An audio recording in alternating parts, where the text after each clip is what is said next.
Hey, ladies and gentlemen, this is Carmine Sabia for Explain America, and the judge in the Stormy Daniels, Donald Trump, Alvin Bragg hush money case, well, he just made a massive decision. Before we get started, please make sure you like, comment, share, and subscribe. Those little things really help us out, and they help our channel continue to grow. As you may know, Donald Trump has said he wants to testify in this trial. He said it's very important to him to testify in this trial. He believes he is his best witness and his best advocate, and I kind of don't blame him. Look, if your reputation was being sullied and dragged about, wouldn't you want to defend yourself? But they're going to make this tough on him. The judge has decided that yes, prior past, acts, prior past being held in contempt by the judge in the E. Jean Carroll case, or the verdict, or things that he said and done in different cases, in different situations, can be admitted to the case if Trump testifies. Now that could put a freeze on Trump testifying. He doesn't want that brought into this case. It has nothing to do with this case. Prior acts that really are flimsy at best, in my opinion, that he got convicted on, or his company was found guilty of, or whatever. Those things shouldn't have any bearing here. Has nothing to do with this case. But this judge, I think the attorneys, Alvin Bragg, they don't want Trump on that witness stand because they know he can influence that jury to side with him. They're terrified of that. Absolutely terrified of that.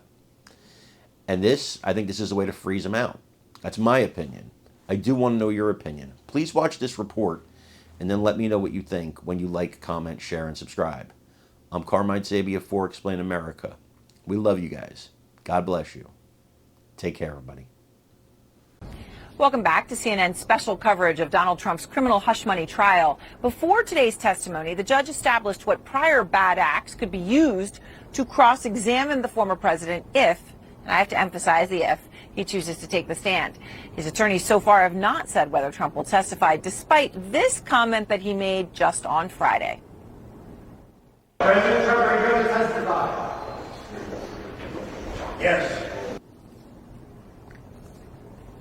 And joining me now is CNN contributor John Dean, who served as White House counsel to Richard Nixon and also co-wrote the book Authoritarian Nightmare, Trump and His Followers.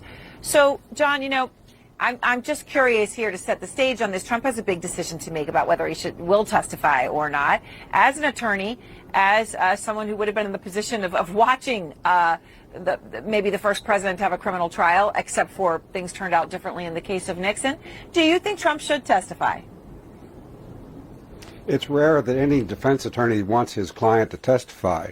In this instance, it's possible, but to me, doubtful, particularly since the rulings on the Sandoval hearing are really very negative for Trump.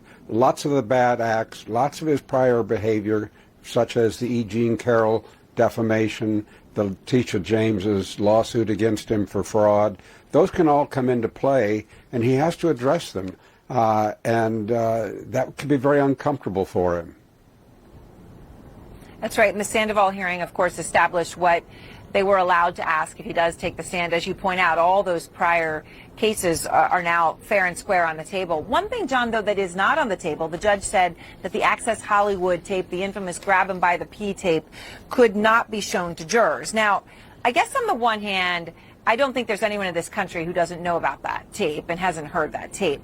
Nonetheless, it is years ago at this point. Many people on this jury may not have thought about it for a long time, may not be thinking of it in the context of this. So the fact that they're not allowed to play it may matter. How do you see it, and what do you make of the judge saying no to that tape?